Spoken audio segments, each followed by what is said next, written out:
declaro aberta a sexta sessão desta Câmara, desta sétima Câmara, desejando um bom dia a todos e que os nossos trabalhos se desenvolvam em plena harmonia e paz. Amém.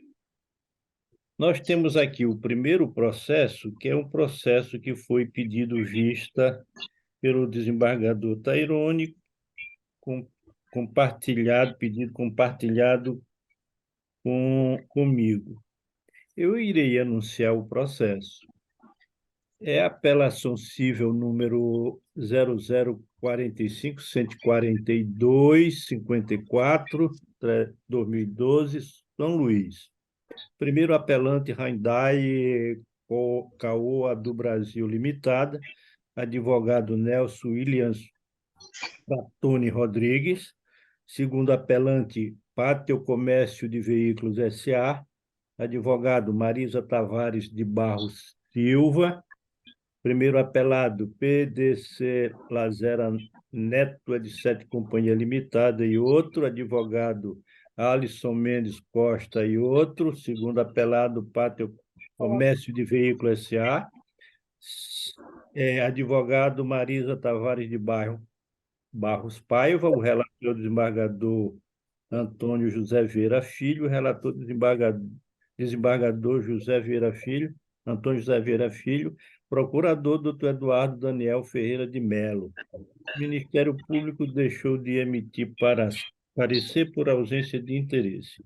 Como mencionei, trata-se de pedido de vista, formulado pelo desembargador Tairone José Silva e compartilhado com Josemar Lopes Santos.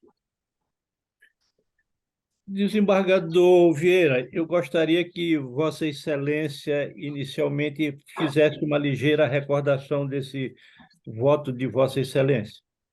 Com a palavra. Senhor presidente, é o seguinte, isso aqui trata-se a Hyundai do Brasil e a concessionária Pátio Comércio de Veículos, alegando ter adquirido, no ano de 2009, um veículo marca Hyundai, modelo Veracruz, automático. Porém, este logo apresentou vício caracterizado pela pane elétrica, necessitando assim de reparos e revisão nos termos da garantia de fábrica, os quais, segundo afirma, não foram satisfatoriamente concluídos, razão pela qual pleiteou a indenização por danos materiais e morais, ou a recompra do veículo e a restituição do valor pago. O juiz do primeiro grau indeferiu a preliminar e determinando o pagamento de R$ 15.000, equivalente a 15% do valor da condenação a título de honorário. As razões recursais invocou 3 preliminares: legitimidade passiva, impugnação à justiça gratuita e a não aplicação do Código de Defesa do Consumidor. O Ministério Público manifestou-se pelo conhecimento do recurso e, quanto ao mérito, deixou de opinar nos termos do artigo 178 do CPC. Isso, em suma, é mais ou menos o teor da ação, presidente. Desembargador Vieira, só me esclareça qual foi o valor que Vossa Excelência manteve a respeito dos danos morais. De R$ 15.000 para R$ 5.000, conforme entendimento da nossa Câmara, com decisão de Vossa Excelência, do desembargador Tairone, inclusive a minha também, de 15 para 5 mil. Obrigado, desembargador. Desembargador Tairone, Vossa Excelência com a palavra para manifestar o voto. Ou não. Presidente, bom dia a todos mais uma vez. Meu amigo Vieira, bom dia, Haldei, bom dia, mas não sei se o meu amigo ouviu aí, não sei se já estava no ar, entendeu? Presidente, a matéria está explicada aí, eu já adianto, estou de acordo com o relator. Eu apenas, na verdade, pedi vista também porque eu fiquei com uma certa dúvida com relação a uma das partes que também se qualificou como consumidor, mas era uma empresa, mas realmente é possível isso, até porque, evidentemente, como consumidor final, ainda que seja empresa, mas é viável realmente atuar sob a proteção da legislação consumerista, entendeu? Mas eu verifiquei aqui, está tudo em ordem realmente, eu estou de acordo com o relator. Eu só sugeriria, mas também a título de sugestão, porque, de qualquer maneira, é um tipo de conveniência grande, parece que o dono do veículo esteve lá umas 3 vezes para ser atendido, teve dificuldade e tudo mais, entendeu? Eu só proporia para essa indenização, em vez de 5, ficasse na metade, porque o juiz condenou em 15, né? E eu queria propor para ficar na metade, em 7.500, ao invés de 5, como o eminente relator estabeleceu, entendeu? Mas isso é apenas uma sugestão também, isso não Embargador vale. Tarone, o senhor está sem áudio. Pelo menos eu não estou ouvindo. Mas está ligado aqui. Alô, está ouvindo, embargador? Eu estava escutando aqui normalmente, desembargador Vieira. Ah, Melhorou, voltou. ouviu, desembargador? Está ouvindo, embargador Vieira? Está ouvindo. Tá bom. Não, eu dizia que eu tô de pleno acordo com Vossa Excelência, entendeu?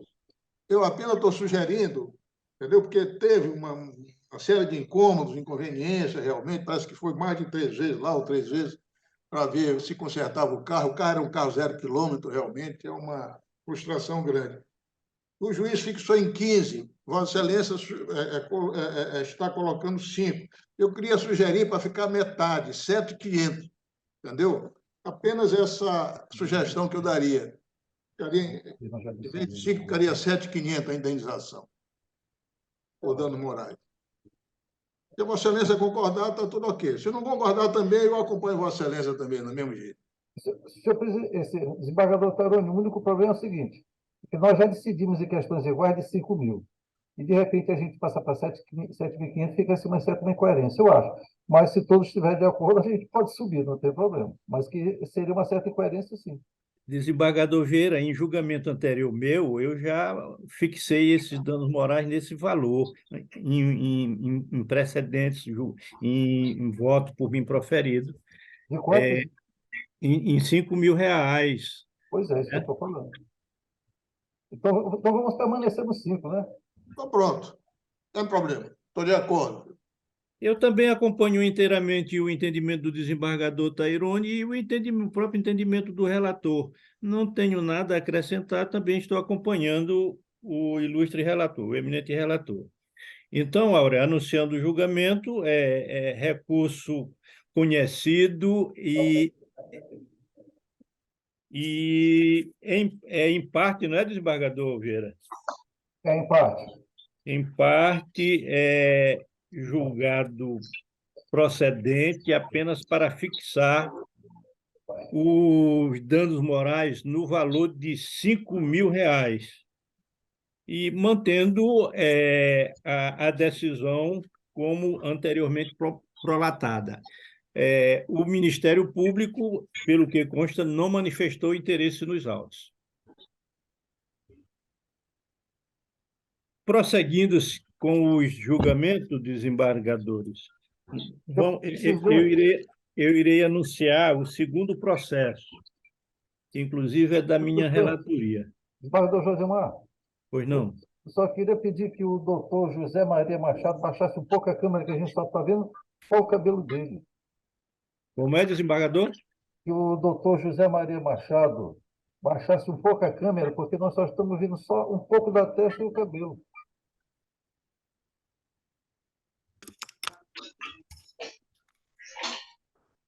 Agora, melhorou. Obrigado. Então, irei anunciar o segundo processo da pauta.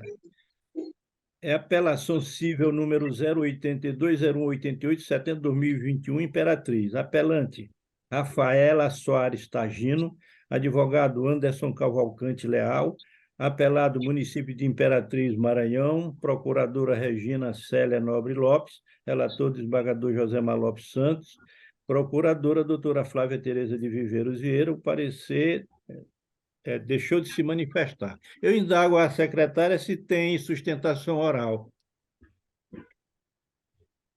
Tem o pedido, mas o advogado não está. Não compareceu, né? Não.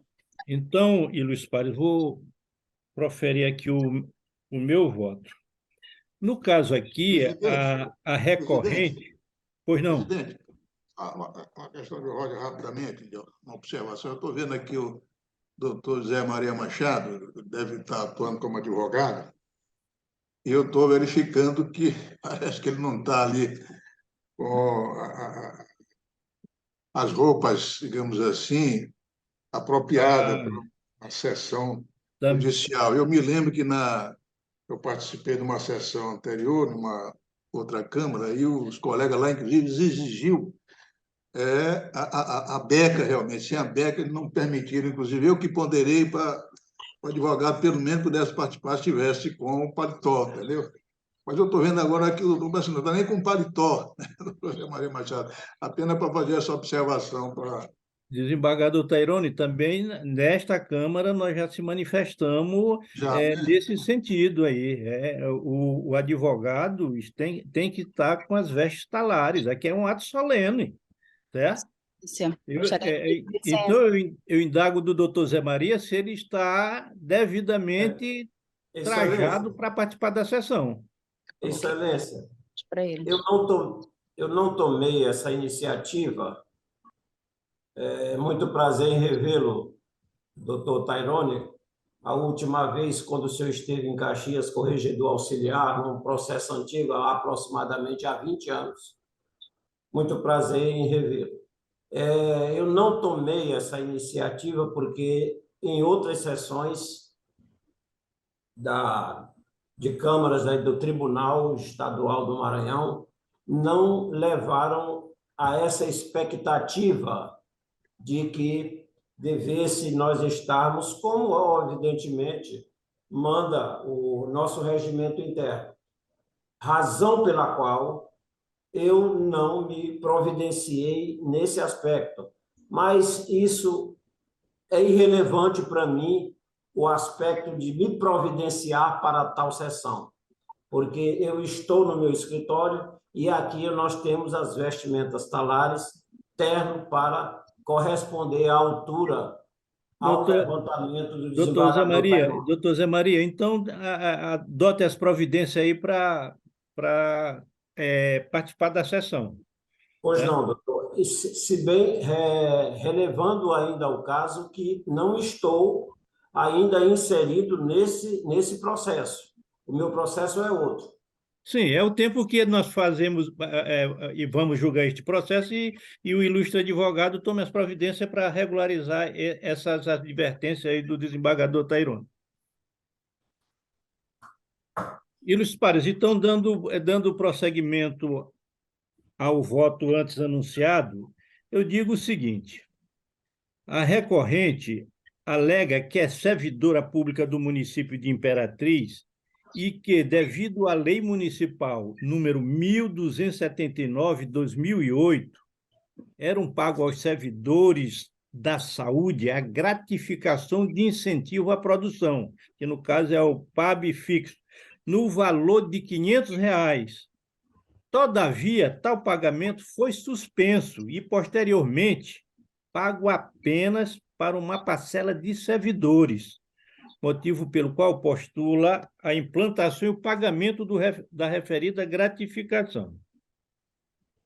Aqui, em suas razões recursais, a apelante sustenta a legalidade do direito à percepção da gratificação e pleiteia a reforma da sentença.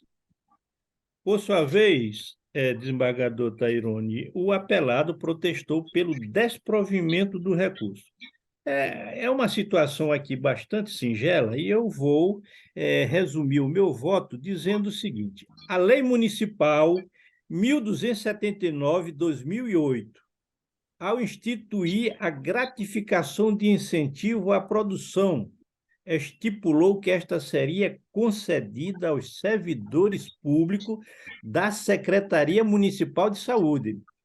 Preste atenção, aos servidores públicos da Secretaria Municipal de Saúde que prestam serviço no programa de atenção básica.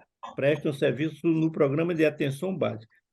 Contudo, aqui neste caso, o apelante não logrou êxito em comprovar lotação na Secretaria de Saúde e prestações de serviço do programa de atenção básica. Ela não comprovou isso. Então,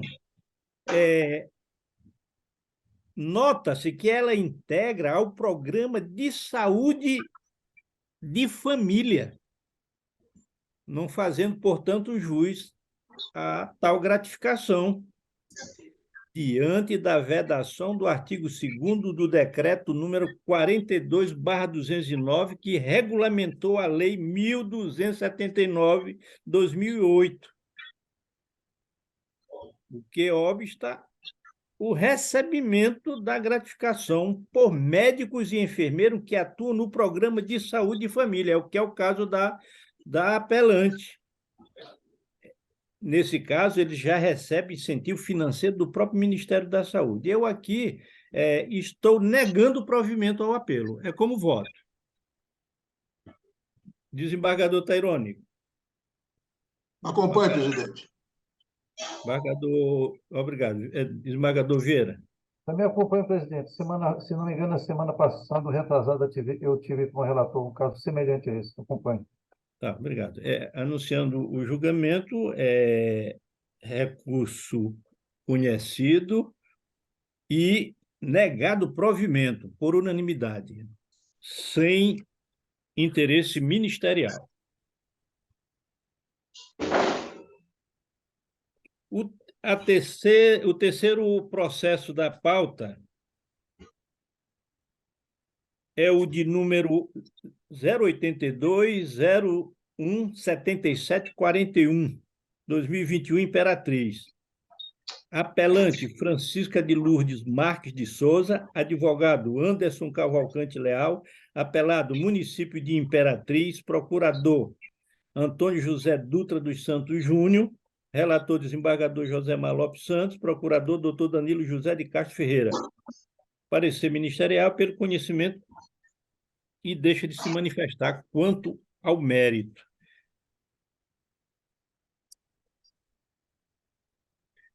E Luiz Pares, este processo aqui tem o mesmo fundamento do processo anterior, só que neste caso aqui, a apelante comprova que está lotado na Secretaria Municipal de Saúde e que presta serviços no programa de atenção básica. Ela comprova, então ela tem direito a essa gratificação. Sem muita delonga, eu estou conhecendo do recurso e dou a ele provimento a fim de julgar procedente o pedido contido na inicial e condenar o apelado a implantar e efetuar o pagamento da gratificação objetivada, observada a prescrição quinquenal, com juros e correção monetária. Diante da liquidez do julgado, os honorários sucumbenciais deverão ser fixados na fase de liquidação da sentença. É como voto. Com a palavra, ministro desembargador Tairone. Acompanhe, presidente. Desembargador Vieira. Acompanhe, presidente. Anunciando o resultado, recurso conhecido e dado a ele provimento para julgar procedente o pedido formulado da inicial e condenar o apelado a implantar e efetuar o pagamento da gratificação objetivada.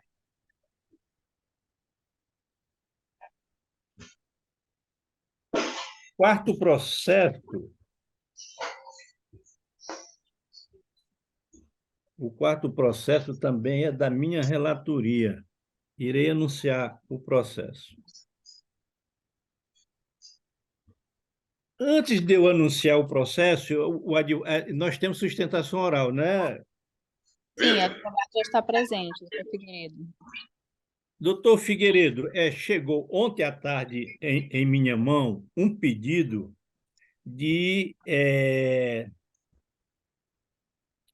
retirada deste processo da pauta de julgamento, alegando que as partes estão dialogando e existe uma possibilidade de celebração de acordo. Não procede, Excelência. Não procede. Eu indago, secretária, se o advogado do banco está presente. Não está presente. Ele realmente, ele me telefonou, eu perguntei a proposta, ele falou que não tinha proposta, eu falei, então nós não podemos avançar, vai ter o julgamento. Desembargador Tairone e desembargador Vieira, então, em vista da discordância do advogado aqui presente, eu vou proceder ao julgamento do processo. Sem sombra de dúvida. Tudo bem.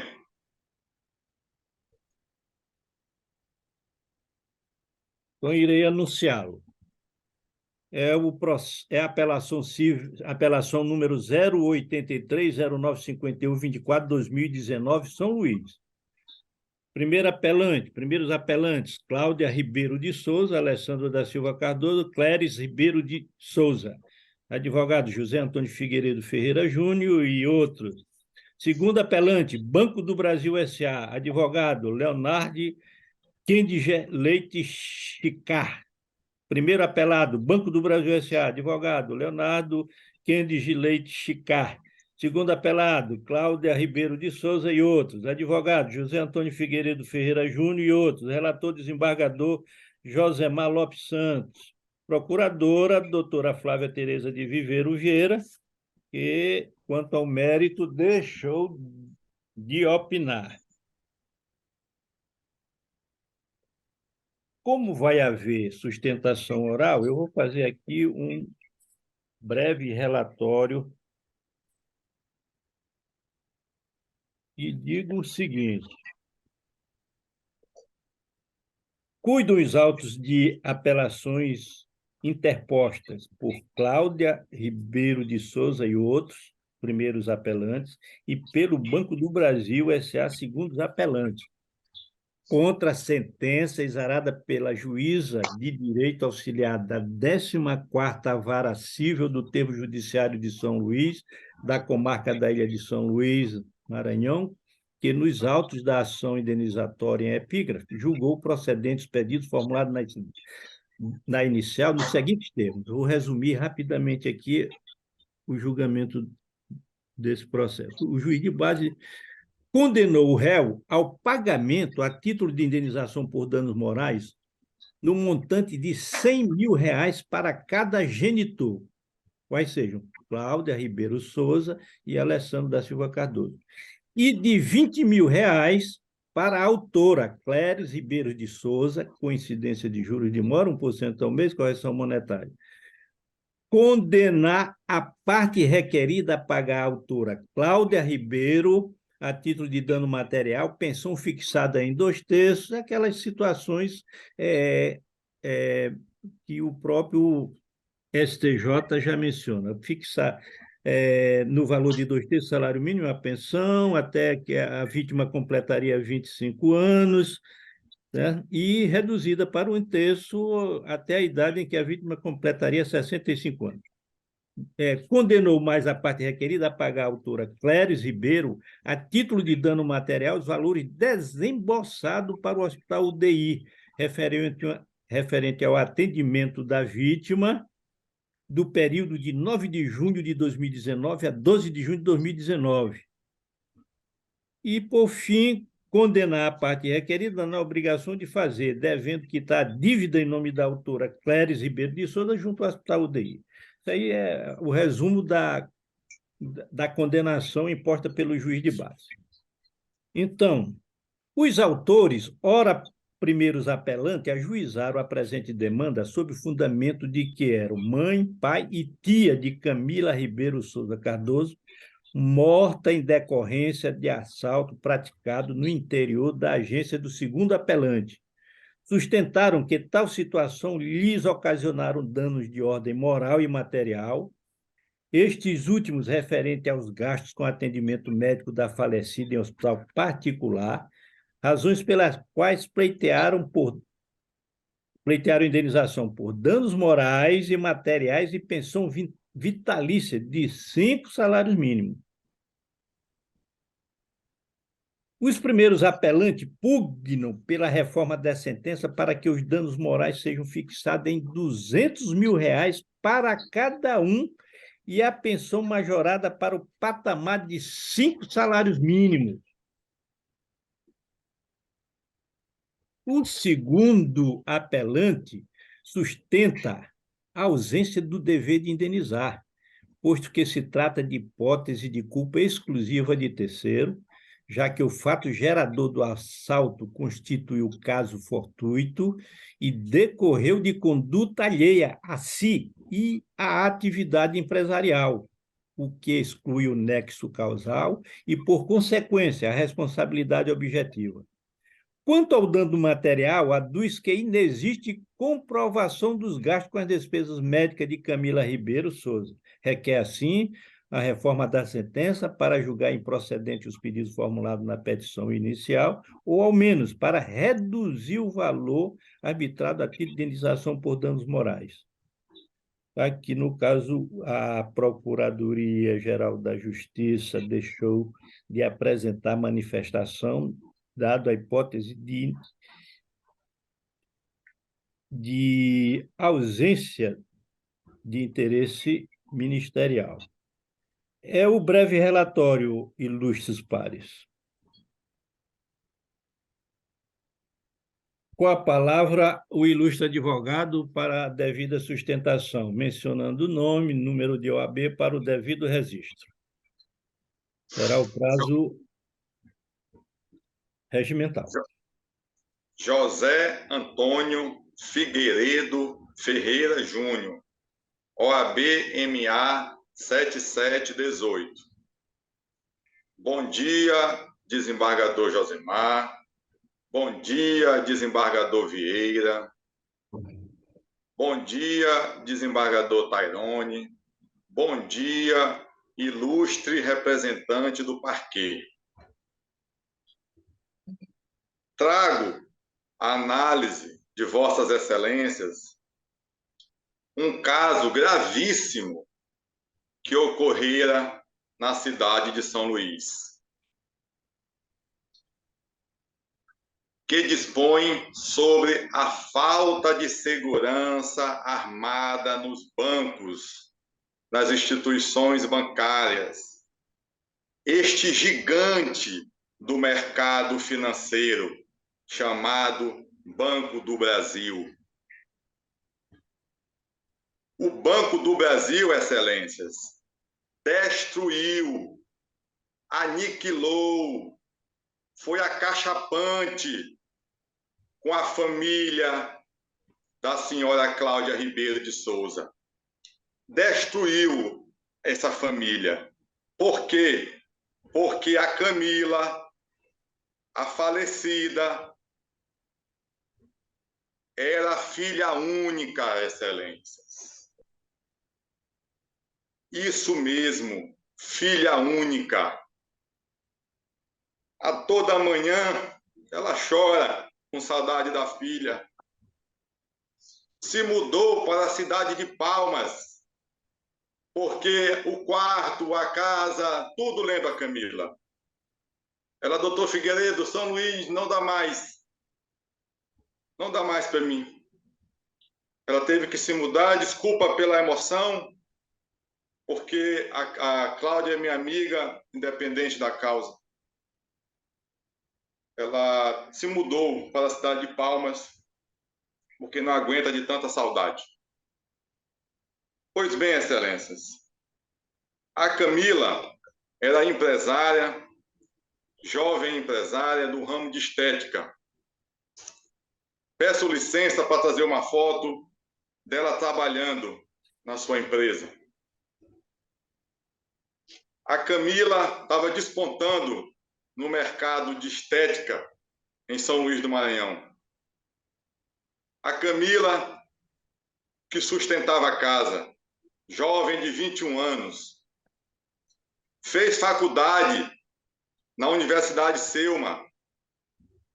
Tinha tudo para crescer, tudo para ser uma grande empresária, uma grande mulher nessa cidade de São Luís, nesse estado do Maranhão. Quero dizer também que o Banco do Brasil não respeita o poder legislativo do Maranhão, não respeita o Congresso Nacional, porque temos duas leis que asseguram ao consumidor, aos clientes dos bancos, a possibilidade de entrar e sair incólume da agência bancária. É a Lei Federal 7.102/83, que dispõe sobre a segurança nos estabelecimentos financeiros. Trago à baila também a Lei Estadual do Maranhão, a Lei 10.605/2017, que dispõe que os bancos são obrigados a terem segurança armada 24 horas, inclusive nos finais de semana e feriado. Peço licença, a título de exemplo, verba gratia, estamos aqui no nosso prédio comercial. Pagamos uma simbólica taxa de R$ 290 de taxa de condomínio. Isso mesmo, excelências. Nosso pequeno prédio comercial. E nós temos segurança armada 24 horas. E como é que o Banco do Brasil, que ganha bilhões de reais, não respeita os consumidores e não coloca uma segurança armada na sua empresa? Eu já vim domingo à noite aqui no nosso prédio, eu fui recebido com segurança armado, me dando toda a proteção. E o Banco do Brasil desrespeita a lei, não cumpre a lei.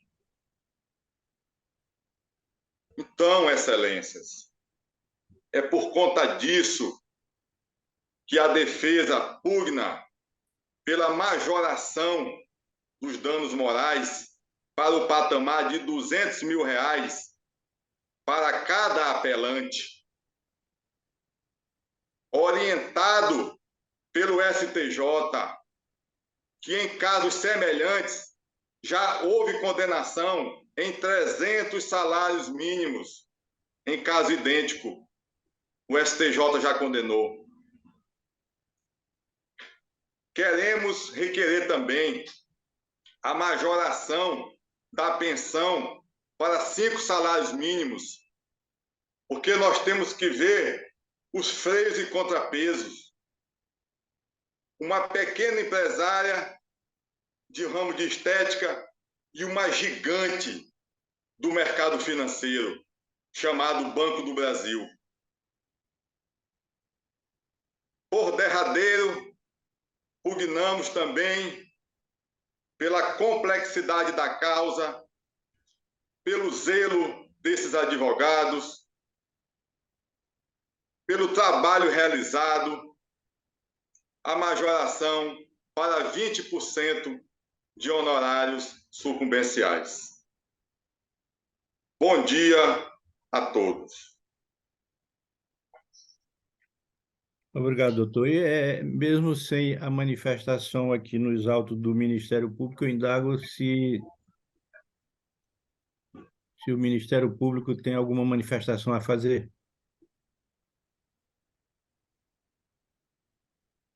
Eu estou apenas respondendo quando a procuradora, a doutora Flávia, mas eu ouvi atentamente e eu vou ouvir também o que o advogado falou, e que ele está pedindo 20%, eu acho que é válido, viu? É uma manifestação, como o Ministério Público não se manifestou e eu apenas estou respondendo por ela, eu vou ouvir o advogado e vou me manifestar nesse sentido.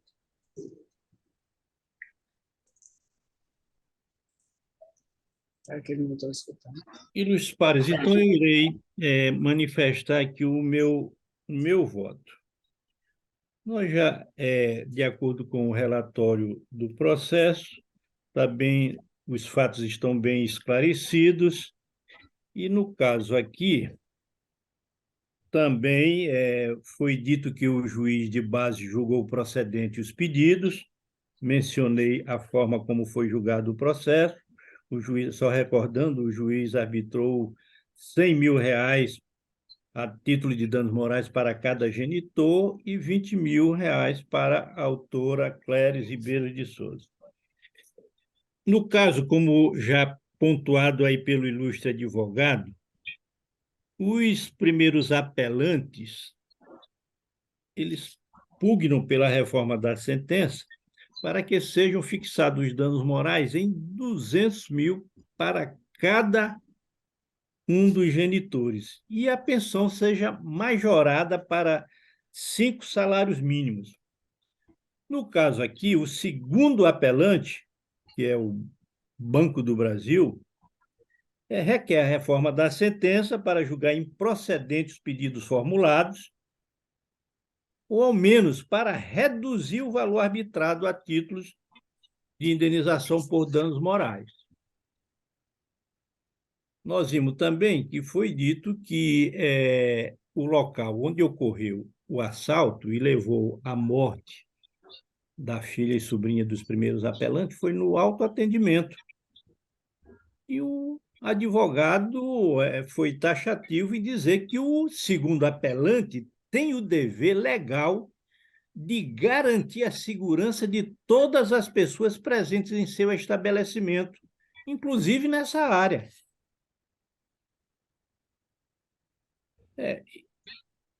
Ilustres pares, o roubo ocorrido em bancos, nós sabemos, não caracteriza de forma nenhuma caso fortuito ou força maior capaz de romper o nexo de causalidade e afastar o dever de reparar os danos sofridos.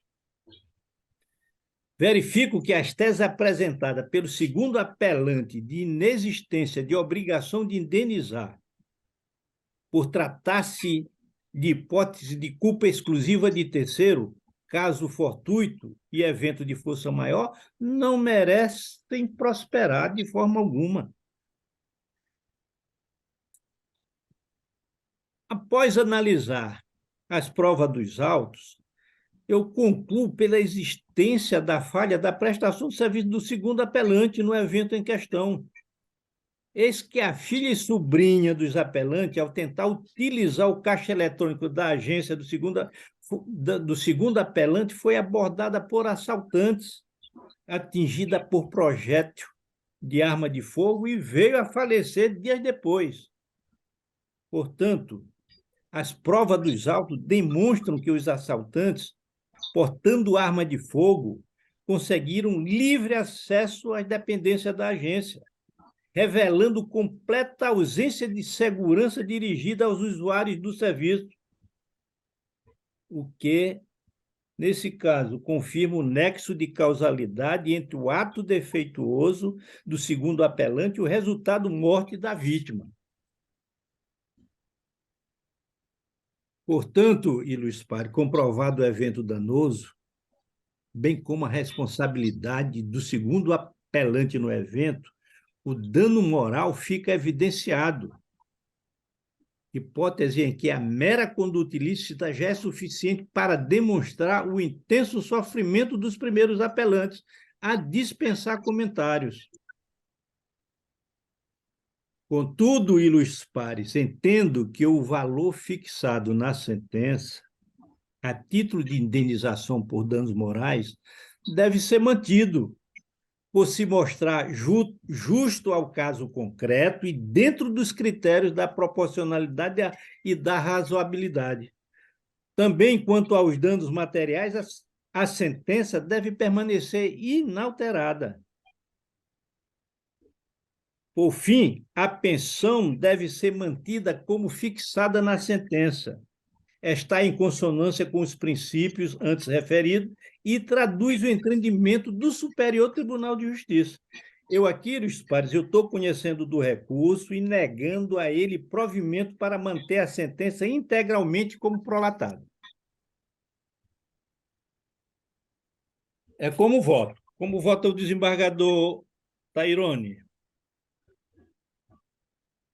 Presidente, eu estou acompanhando Vossa Excelência. Eu só queria fazer uma ponderação, aliás, inclusive de acordo com já o posicionamento do Ministério Público, em acatar a proposta do advogado para majorar os seus honorários, porque, de fato, eu acho que nós, nós podemos entender que, além da complexidade da causa, que, pela sua aparência, é complexa realmente, a demanda é contra uma instituição de reconhecido poder econômico que, naturalmente, deve ter ensejado aí um empenho bem atuante dos ilustres advogados, tanto do lado como do outro, entendeu? Portanto, eu acho que seria merecido que nós pudéssemos majorar Desembargador, essa, ou não. de logo eu estou de inteiro acordo com o entendimento de Vossa Excelência e estou também adequando o meu voto nesse sentido. Então, ótimo, então pronto, estou de acordo total com Vossa Excelência. Acompanhe. Uma palavra ao eminente desembargador Vieira. Acompanhe com a devida adequação de Vossa Excelência. Anunciando o resultado, apelação, recurso conhecido, Se alguém pode me ajudar. e a ele negado provimento, tendo o eminente relator em banca adequado apenas o seu voto para arbitrar os honorários do advogado no patamar de 20% sobre o valor da condenação.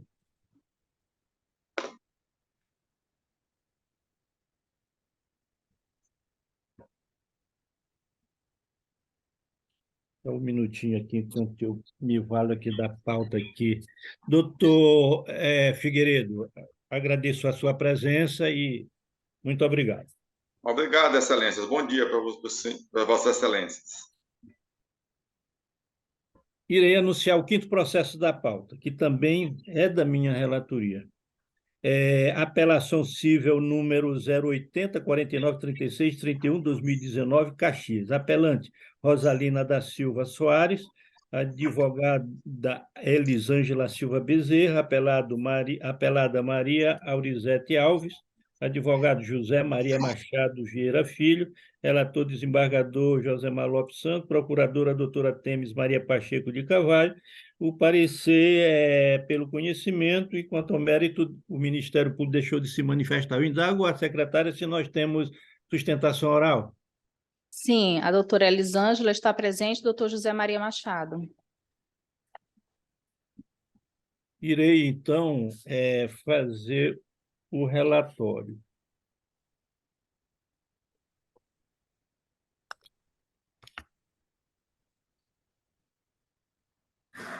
Cuide dos autos de apelação interposta por Rosalina da Silva Soares contra a sentença exarada pelo juízo da primeira vara da comarca de Caxias, Maranhão, que nos autos da ação de manutenção de posse combinada com demarcação, indenização por danos materiais e morais contra-se ajuizada por Maria Aurizete Alves, julgou procedentes os pedidos iniciais. A apelada ajuizou a presente demanda, alegando, em síntese, que a apelante invadiu uma área de aproximadamente um metro do terreno de sua propriedade, requerendo, em razão disso, a manutenção da posse. A apelante sustenta a nulidade da sentença por cesseamento de defesa. No mérito, pede a reforma da decisão para o julgamento pela improcedência dos pedidos iniciais e a recorrida protestou pelo desprovimento do recurso. O Ministério Público deixou de opinar quanto ao mérito. É o breve relatório. Com a palavra, o advogado é da apelante ou da apelada? A doutora Elisângela é advogada do apelante, doutor José Maria do apelado. Então, com a palavra, a advogada. Não estou observando ela aqui no vídeo, não, viu? Ela Sem está mais aqui. delongas, Elisângela Silva Bezerra, vocês estão me ouvindo que eu estou tendo interferência? Sim, estou escutando bem. Então, certo. Doutora, com Elisângela Silva a Bezerra, palavra a senhora tem o prazo regimental, identifique-se, inclusive mencionando o número do AB e nome completo. Elisângela Silva Bezerra, OAB 16185. Eu estou com algumas interferências, mas eu vou continuar falando. Bom dia aos nobres desembargadores. Sem mais delongas, eu vou tentar resumir aqui o que tenha ocorrido. A apelada Maria Maurizete, ela alega que a apelante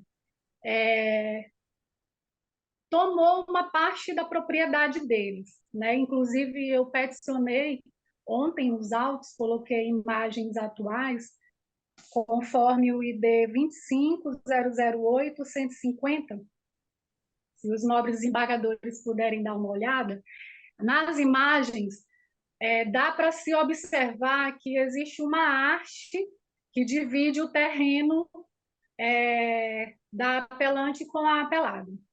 Essa arte perdura já há mais de 20 anos ali naquele local e nunca foi questionada, inclusive não havia muro no terreno, e a apelante sempre cuidou daquele local, inclusive era local de lixão da cidade, e aí o prefeito teve que colocar uma placa para poder proibir as pessoas de colocarem um lixão. E, infelizmente, na petição inicial, algumas inverdades foram relatadas em relação à senhora Rosalina, que, por sinal, é uma vizinha muito pacata, é uma vizinha que não gosta de confusão. Ela nunca proibiu sequer a parte autora para fazer qualquer tipo de reforma ou construção no local. A outra questão também que me deixou muito surpresa foi por não haver perícia. Na nossa contestação, nós pedimos para que houvesse uma perícia, porque, conforme a senhora Maurizete, foi uma pessoa da prefeitura fazer uma avaliação e a história ficou um tanto que mal contada, porque, em momento algum, a dona Rosalina ela proibiu de fazer qualquer tipo de construção. O que ele pleiteia é mais ou menos 1 metro e meio dessa parte do terreno. E por não haver perícia, não marcaram uma audiência de instrução para ouvir a parte, não deferiram justiça gratuita. A sentença foi uma sentença fundamentada de uma forma um tanto que rasa, e por isso nós estamos aqui pedindo para que seja ou reformada a sentença ou anulada mesmo a sentença, para que seja, caso volte, os autos volte, para que seja realizada realmente uma perícia e seja avaliado o local. Se vocês olharem o vídeo que eu coloquei, o terreno dele é enorme.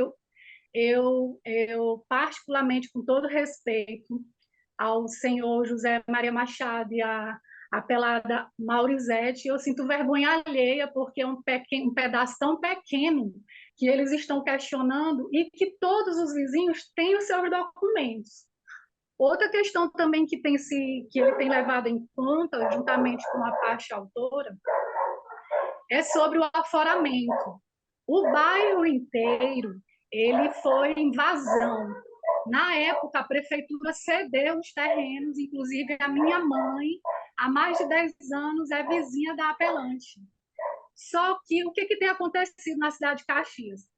Tem se feito uma campanha para regularizar os terrenos. O prefeito, juntamente com a secretaria daqui de Caxias, tem feito essa campanha para que as pessoas regularizem seus terrenos. A senhora Rosalina, por falta de conhecimento, é uma pessoa pacata, ela nunca foi atrás para regularizar a sua parte, mas ela tem o documento de aforamento. Inclusive, a minha mãe, ela tem esses documentos, mas nós já ajuizamos uma ação e já resolvemos o problema dela em cartório para poder registrar o terreno. Então, assim, o não registro do terreno, ele tem justificado que, por isso, ele tem direito a essa parte na propriedade da apelante.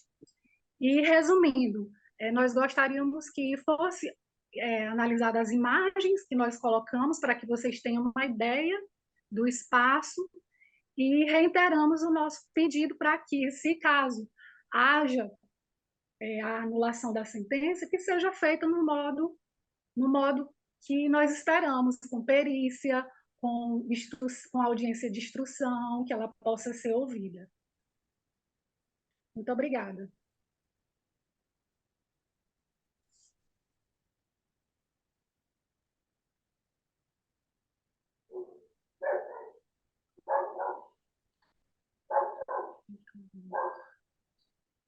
Obrigado, doutora. Com a palavra, o doutor Zé Maria. Identifique-se mencionando o número da OAB e nome completo, doutor. José Maria Machado, OAB Maranhão 6382. Eméritos julgadores, é um processo visualmente, até na visão, é um processo visualmente criterioso, sem obstáculo, com uma síntese objetiva de uma ordem sensata, conscienciosa. Na contestação da dona Rosalina, a advogada contesta que nós entramos na área quando não era delimitado. Eu lamento ela dizer, falsear momentânea com a verdade, dizendo que não existia muro. É verdade que ela ficou muito tempo sem muro, mas ela também não disse quem chegou lá primeiro foi a dona Aurizete Alves. Foi ela quem chegou primeiro na área com esse resgate que, anos depois, com a devida vênia, eu mostro aqui, em 1912, com escritura pública, definitivamente consagrando a área de 22 metros. Agora, o dela, ela alega que era 10, entrou, sim, porque a dona Aurizete já estava lá. Desembargador Josemar, veja só, ela disse que nós entramos na área 1 metro da área da prefeitura, mas veja só, olha a escritura, olha como está tudo delimitado. Olha o muro, de uma ponta até a Avenida Alexandre Costa. Certinho, com todas as casas lá embaixo, da Avenida Alexandre Costa para essa área aqui, são dois quarteirões. A gente pode visualizar direto, que vai retilinhamente a área até a Avenida Alexandre Costa. Até o poste da Semar está inserido exatamente dentro da área da calçada, que foi medido pela prefeitura. Foi medido pela prefeitura. Nós não invadimos nada da área dela, porque lá nós chegamos primeiro, desembargador. E depois, 12 anos depois, houve o resgate de aforamento e consagrou-se definitivamente com a escritura pública da área.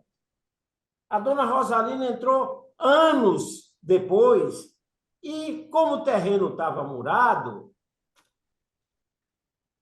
lá o marido falecido dela plantava feijão, plantava outras coisas e chegou até me fazer cortesia de sacolas de feijão.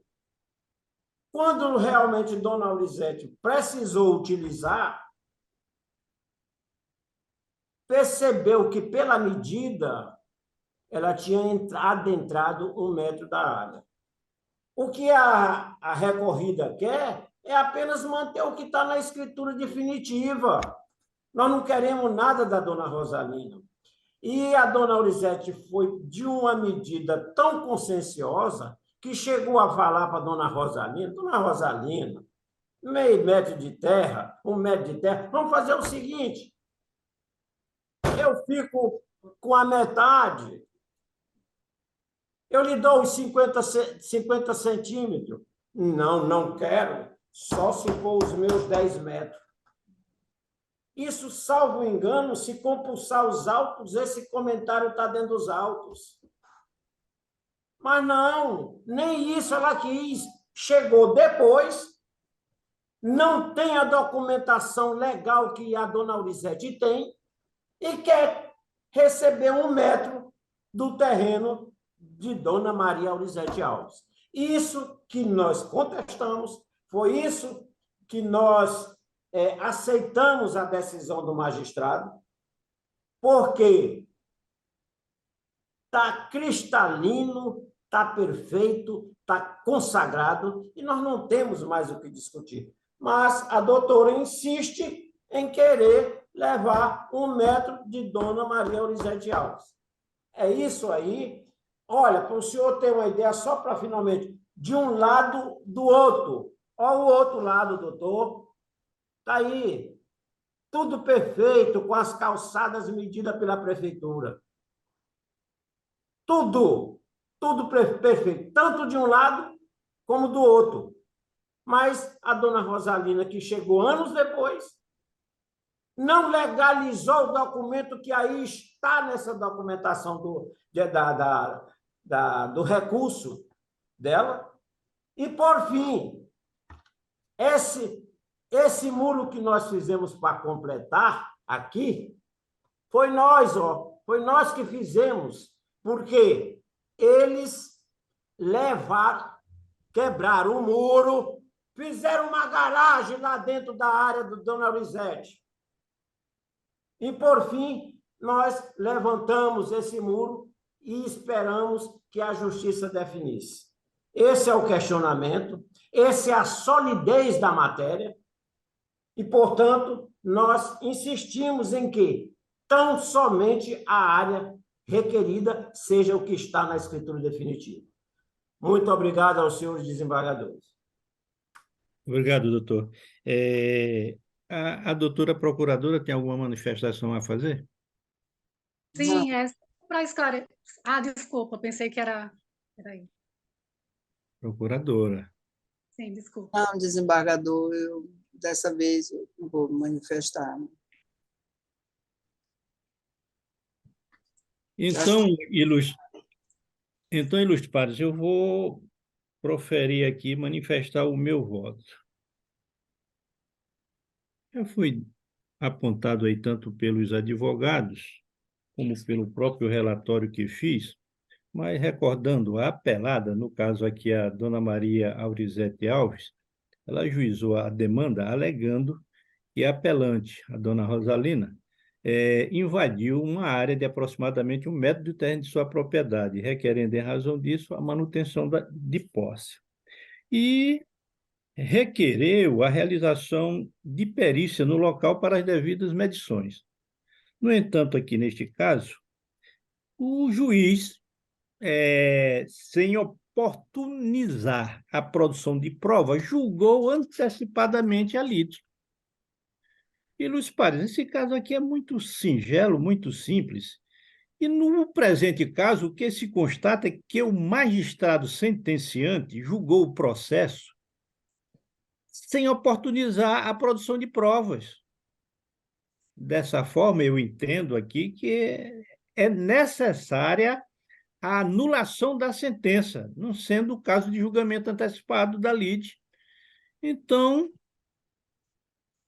eu estou aqui conhecendo do apelo, sem muitas delongas, dou a ele provimento a fim de anular a sentença e devolver os autos ao juízo de origem para o regular processamento do feito. É como voto. Desembargador Tairone, com a palavra. Presidente, realmente é de se preocupar quando há postulações de prova dessa natureza e não se realiza. Mas eu sempre costumo dar muita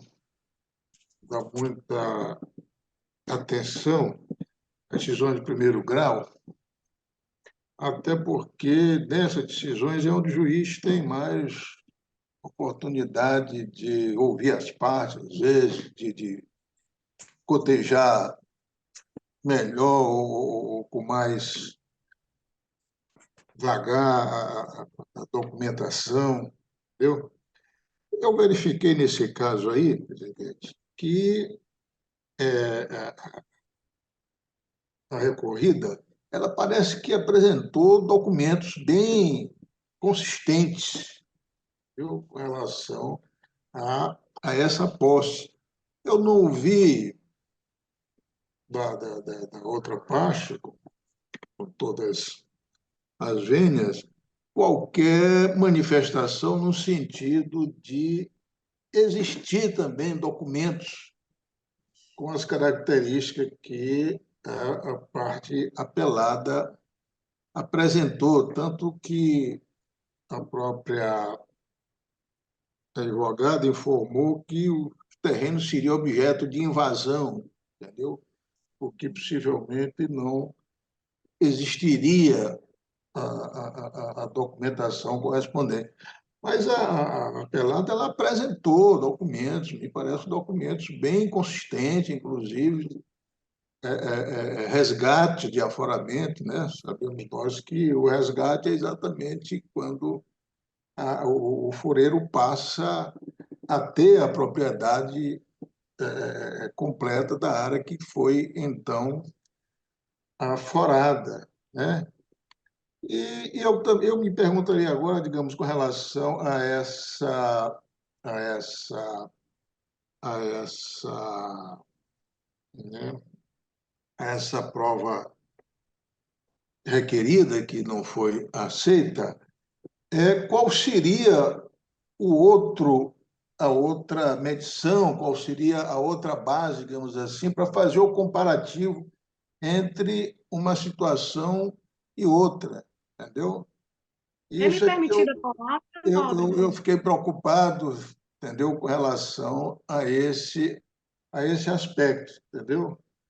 Mas, bem, se o presidente conceder a palavra, eu não tem Só nenhuma para explicar objeção. a questão do Desembargador aforamento. Tairone, não, a palavra está com o relator, com o relator não, com o desembargador Tairone. Ele que decide se Posso concede ou só não. explicar a questão do aforamento?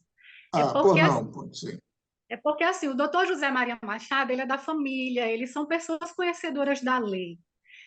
A dona Rosalina, ela não tinha conhecimento algum, inclusive a minha mãe comprou a casa na frente da casa da dona Rosalina. Por eu ser advogada, eu já regularizei o terreno da minha mãe. Mas a maioria aqui dos vizinhos não tem a regularização, eles têm apenas o aforamento, com todas as medições que a prefeitura deu. Inclusive, tem uma campanha aqui em Caxias para que todas as pessoas vá fazer a regularização do seu terreno. A dona Maurizete, ela teve a sorte de ter na família dela várias pessoas que são advogadas. Inclusive, o doutor José Maria Machado, ele é dono do terreno.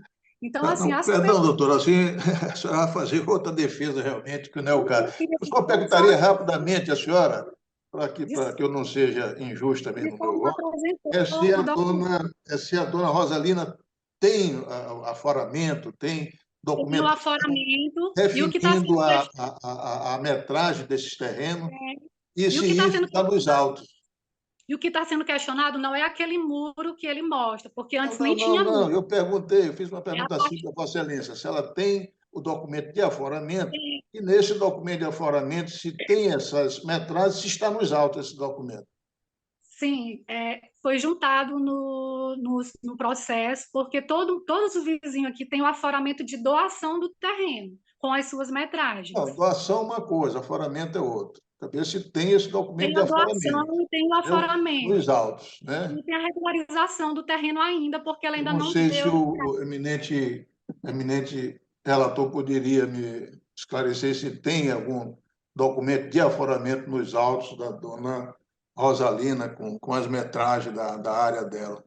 Desembargador Taironi, como Vossa Excelência observa, as partes aí estão postulando em juízo uma ação de manutenção de posse, certo?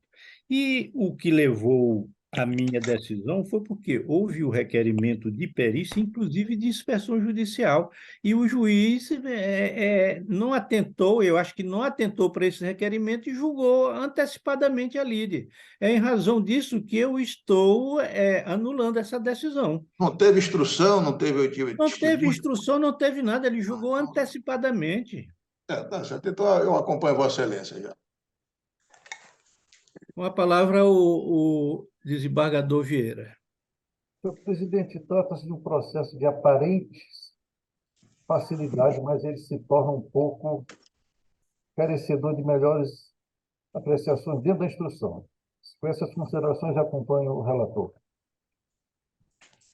Obrigado, desembargador. Anunciando a votação por unanimidade, apelo conhecido e dado provimento a fim de anular a sentença e devolver os autos ao juízo de origem para o regular prosseguimento do feito. O sexto processo da pauta, desembargador Taironi, o relator é Vossa Excelência, irei anunciá-lo. É a apelação civil número... Aos advogados presentes, o meu obrigado. Né?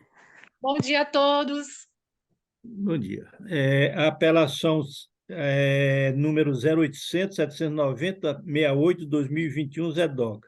Apelante, Raimunda Alves. Advogada Francinete de Melo Rodrigues. Apelado, Itaú Unibanco Holding S.A.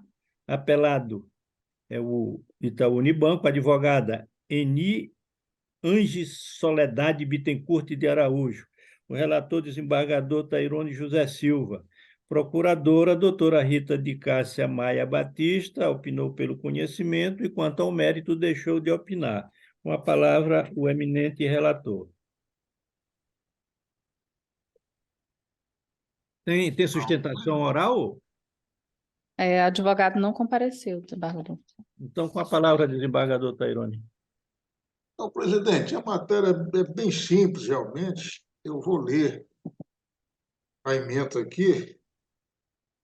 Acho que não vai ser preciso mais delongas.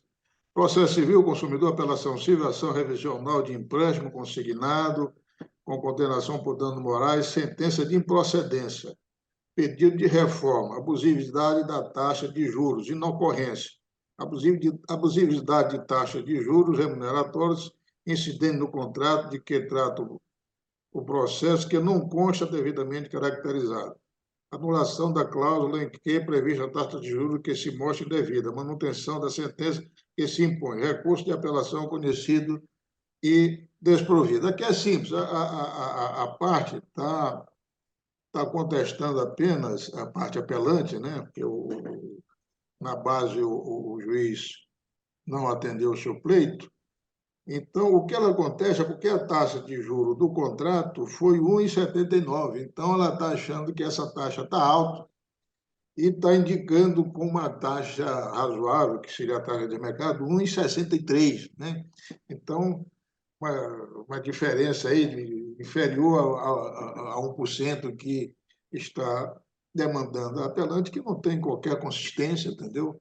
Com relação, até porque a taxa realmente está razoável, essa taxa de juros sabemos aí que não tem nenhum certo controle, mas está dentro da taxa de mercado, é 1,79, de regra essas taxas são 2%, 3%, entendeu?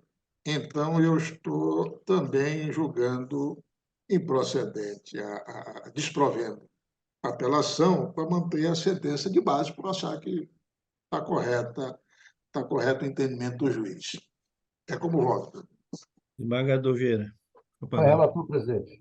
Também acompanho o relator, isso já é matéria discutida aqui na nossa Câmara e anunciando o resultado, recurso conhecido e desprovido por unanimidade, sem parecer ministerial.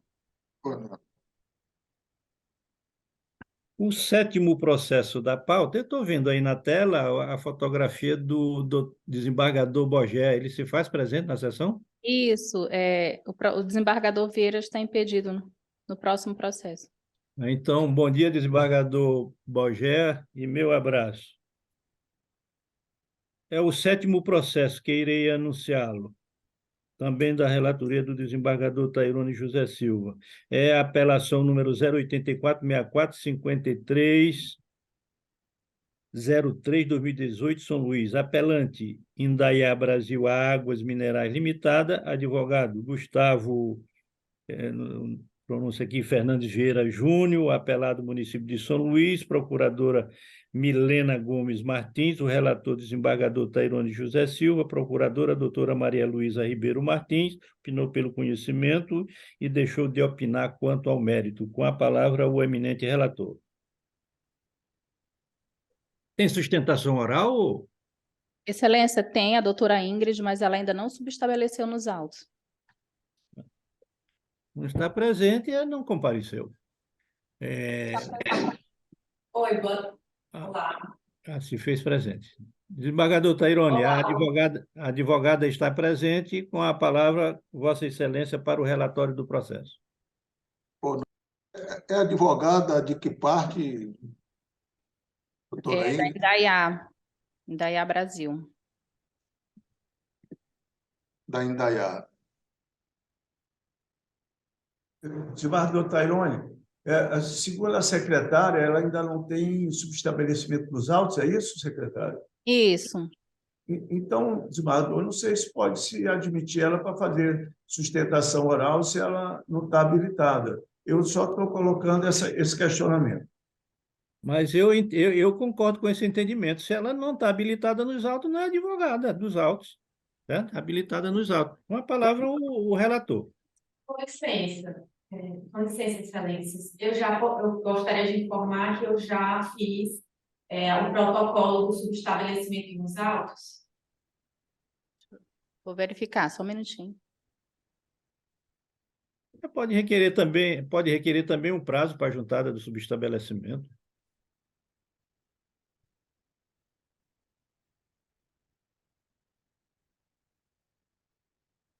Sim, ela acabou de juntar. Verdade. Então, desembargador Tairone, com a palavra.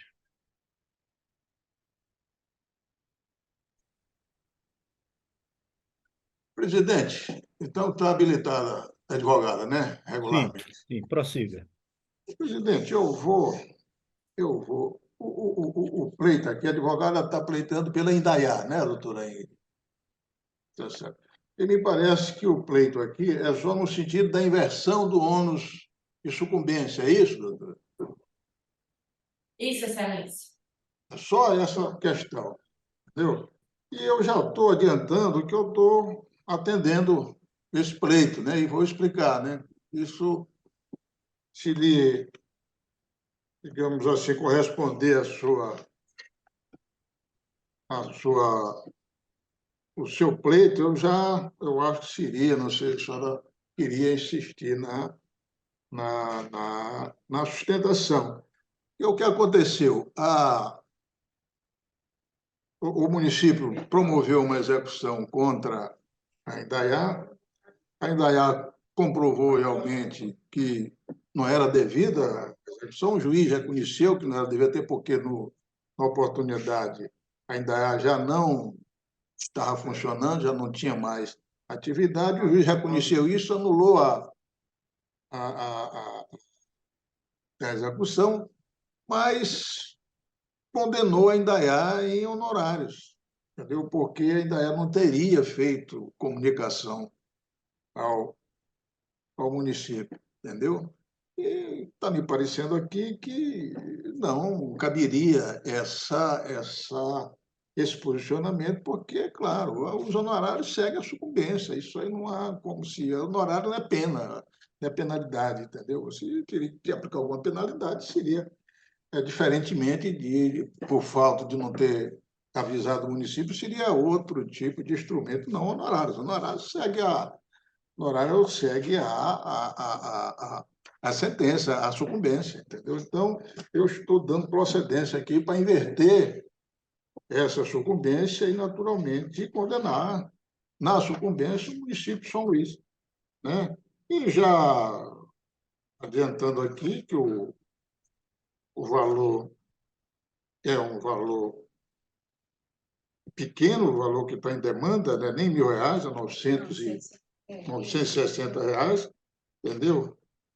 E, portanto, eu estou votando nesse sentido, presidente, apenas invertendo a sucumbência, em vez de a sucumbência só indaiar, porque ela não foi, digamos assim,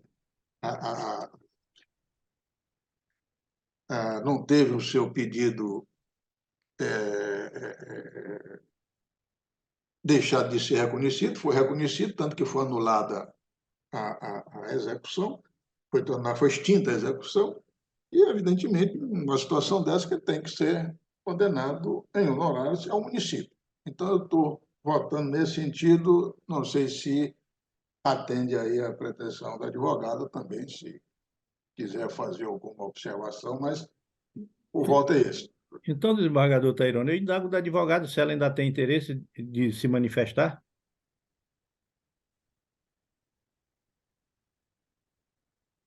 Excelências, eu fiquei muito feliz com o voto e gostaria de agradecer a atenção, dizer que não pretendo realizar a sustentação. Obrigado e bom dia. Desembargador Bogea, com a palavra, desembargador, para o voto. Acompanho o relator. Também estou acompanhando o relator, anunciando o julgamento apelo conhecido e provido em parte, não é, desembargador Tairone? Provido em parte. Provido total, porque ele postulou só isso. É só para inverter os homens da sucumbência. Provido no sentido de inverter o ônus da sucumbência. Isso. Né? Ficando, neste caso, condenado o município de São Luís a pagar os honorários da sucumbência. Os honorários do advogado. Presidente. Desembargador Bogea, muito obrigado pela colaboração de Vossa Excelência. Agradeço a participação. Obrigado a todos, advogados, a nossa secretária, e eu vou me retirar da sessão, presidente, com a sua licença. E tenha um bom dia. Bom dia a todos. Desembargador Josemar. Pois não. Eu gostaria só de realizar o sorteio do quórum estendido antes de finalizar a sessão, por favor. Pois não. Então, dê início a esse sorteio. Vai ser logo esse. Mas até o momento nós não temos processo para quórum estendido, né? Temos, toda semana estamos tendo. É aqui, né? Mas no virtual, né? Isso. Desembargador Kleber. Abrir outro. Desembargador Barros. Já tem cadeira cativa aqui na Câmara. Já faz parte aqui da nossa... Mais dois, né? Olha, quem acabou de sair, desembargador Bogea. O último, desembargador Castro. Tudo bem. Obrigada. Acho que não tem nenhuma objeção. Então, Ilus Pares, aqui o 7º processo da pauta foi o último. Eu declaro encerrada a sessão.